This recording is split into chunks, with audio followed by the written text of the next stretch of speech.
देखो ledger posting में क्या है, लेजर पोस्टिंग पहले जनरल का बता रहा हूँ। मान लेते हैं एक जनरल एंट्री है, cash account debit 950, discount allowed account debit 50, to Ram's account 1000। कुल मिलाकर इसमें 3 अकाउंट हैं, कैश अकाउंट, डिस्काउंट अकाउंट और राम अकाउंट। 3 अकाउंट आपको दे रखे हैं, तो 3 अकाउंट खुल जाएंगे, कैश अकाउंट, डिस्काउंट अकाउंट और पीछे आपका राम अकाउंट। ये आपका राम अकाउंट देखें कि कैश यहाँ डेबिट हुआ है, तो कैश अकाउंट की डेबिट साइड में अपोजिट आइटम क्या है, टू राम, वो लिख दो। वापस बोल रहा हूँ, कैश यहाँ डेबिट हुआ है तो कैश अकाउंट की डेबिट साइड में अपोजिट आइटम टू राम लिख दो। डिस्काउंट यहाँ डेबिट हुआ है तो डिस्काउंट अकाउंट की डेबिट साइड में अपोजिट आइटम टू राम लिख दो, ठीक है।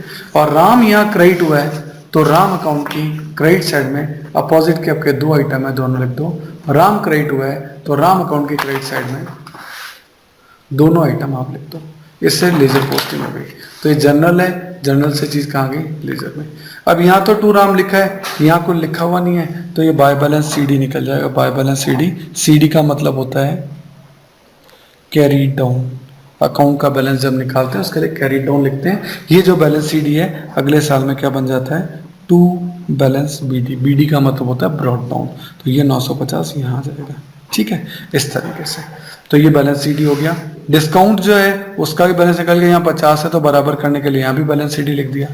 और जो राम है उसकी क्रेडिट साइड ज्यादा है तो बराबर करने के लिए यहाँ टू बैलेंस सीडी लिख दिया। इस तरह से हमने देखा कि सबसे पहले हमने जनरल एंट्री की, जनरल के बाद लेजर की, लेजर के बाद बैलेंसिंग की। बैलेंसिंग का मतलब दोनों साइडें बराबर करना, दैट्स कॉल्ड बैलेंसिंग। अब हम ट्रायल बैलेंस बनाएंगे। ट्रायल बैलेंस बनाना बहुत आसान है। जहां आपने बैलेंस लिखा उसका क्रॉस कर दीजिए। यहाँ कैश में जो आपने जो बैलेंस लिखा है वो क्रेडिट साइड में लिखा है, तो यहाँ लिख दो किसमें, डेबिट साइड में, कैश डेबिट साइड में। डिस्काउंट का बैलेंस आपने क्रेडिट साइड में लिखा, तो यहाँ लिख दो डिस्काउंट का बैलेंस डेबिट साइड में। और राम का बैलेंस आपने यहाँ डेबिट साइड में लिखा है, तो यहाँ लिख दो किसमें, क्रेडिट साइड में। ये डेबिट और क्रेडिट दो साइड होती है ट्रायल बैलेंस में, दोनों साइडों के टोटल आपके इक्वल आ गए।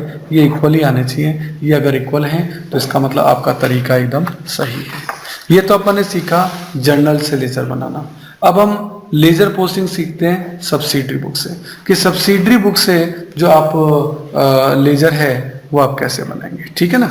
सब्सिडरी बुक से आप लेजर कैसे बनाएंगे देखते हैं।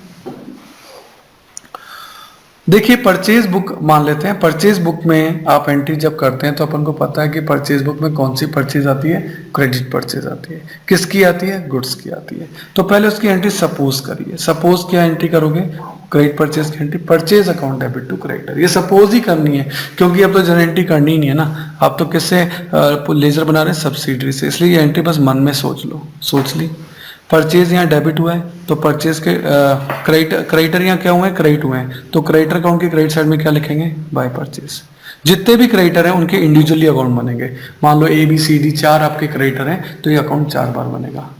हाँ, परचेज सब में डेबिट हुआ है तो परचेज का डेबिट का टोटल कर देंगे और purchase account debit to sundries as per purchase book, और परचेज बुक का टोटल यहाँ लिख देंगे, ठीक है। तो क्रेडिटर क्रेडिट हुआ तो क्रेडिटर के क्रेडिट साइड में लिखा बाय परचेज, और परचेज डेबिट हुआ तो परचेज के डेबिट साइड में उसका टोटल आ जाता है, ठीक है। इसी तरह से सारे अकाउंट बनेंगे। सेल्स बुक से अगर आप बना रहे हैं तो पहले सेल्स बुक की एंट्री सपोज कीजिए। सपोज करनी है, करनी नहीं है, मैं बार बार कह रहा हूं क्योंकि आप इस वक्त सब्सिडरी से लेजर बना रहे हैं, सही है। तो आप इसको सपोज कर रहे हैं। जब आप क्रेडिट सेल्स करते हैं तो क्रेडिट सेल्स की एंट्री क्या होती है, क्रेडिट सेल की एंट्री होती है debtor account debit to sale. Debtor debit हुआ तो डेटर के डेबिट साइड में क्या लिखेंगे, टू सेल। और ये सारे अकाउंट इंडिविजुअल बनेंगे, जितने डेटर है ABCD 4 डेटर है तो 4 डेटर का अकाउंट बनेंगे। सेल या क्रेडिट हुआ तो सेल्स की क्रेडिट साइड में लिखेंगे टोटल, उसका total by sundries as per sales book. तो ध्यान रखना, डेटा डेबिट हुआ तो डेटर के डेबिट साइड में लिखते हैं टू सेल्स। सेल्स क्रेडिट हुई तो सेल्स के क्रेडिट साइड में क्या लिखते हैं, by sundries. Same purchase return book, same purchase return book. Purchase return book क्या है, एंट्री सपोज करो। परचेज रिटर्न की एंट्री क्या होती है, creditor account debit to purchase return. Creditor debit हुआ तो क्रेडिटर की डेबिट में लिखेंगे to purchase return. Purchase return credit हुआ तो परचेज रिटर्न के क्रेडिट साइड में लिखेंगे by sundries as per purchase book, purchase return book, और उसका टोटल यहाँ आ जाएगा। आगे है sales return book. Entry suppose कीजिए। सेल्स रिटर्न की एंट्री होती है sales return account debit to debtor. Debtor credit हुआ है तो डेटर के क्रेडिट साइड में क्या लिखेंगे, बाय सेल्स रिटर्न।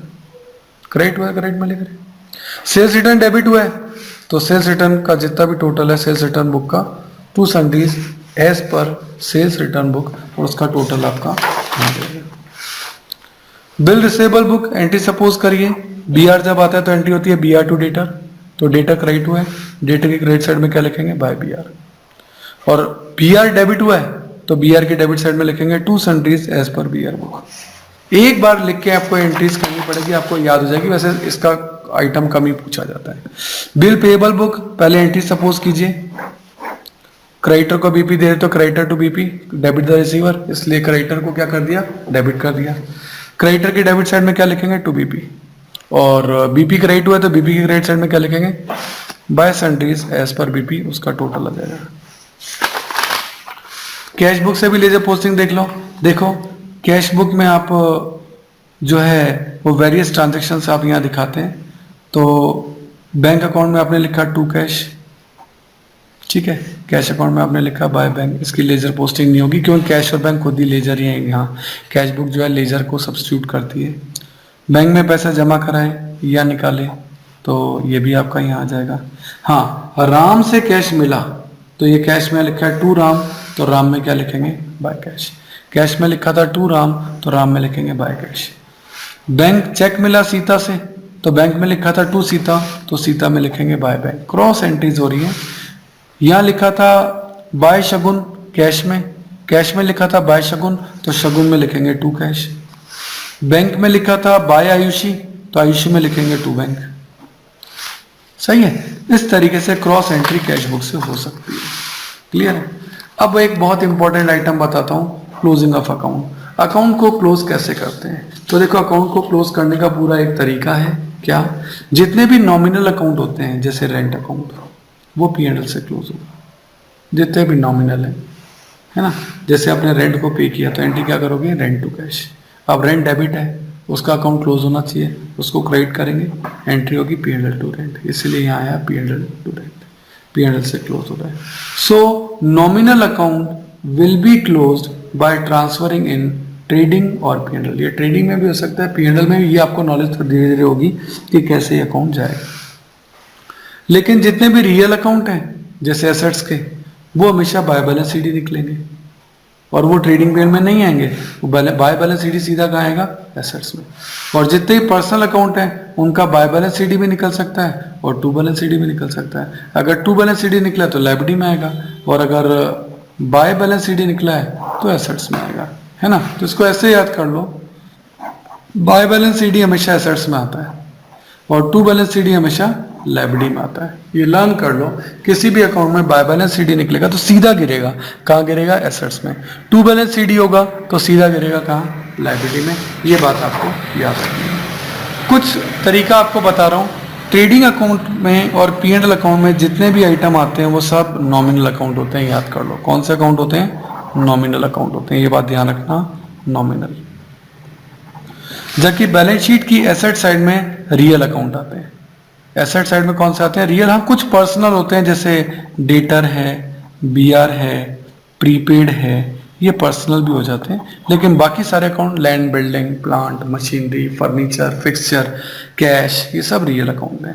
लायबिलिटी सारी पर्सनल होती है। तो कोई अगर पूछ ले कि ये पर्सनल है, रियल है या नॉमिनल है, तो फिर आप उसको है ना, ट्रेडिंग P&L में सोचो तो नॉमिनल है, एसेट्स में सोचो तो रियल या पर्सनल है, या नॉमिनल नहीं हो सकता, और लायबिलिटी में रियल भी नहीं हो सकता और नॉमिनल भी नहीं हो सकता, यहाँ सिर्फ पर्सनल ही होगा।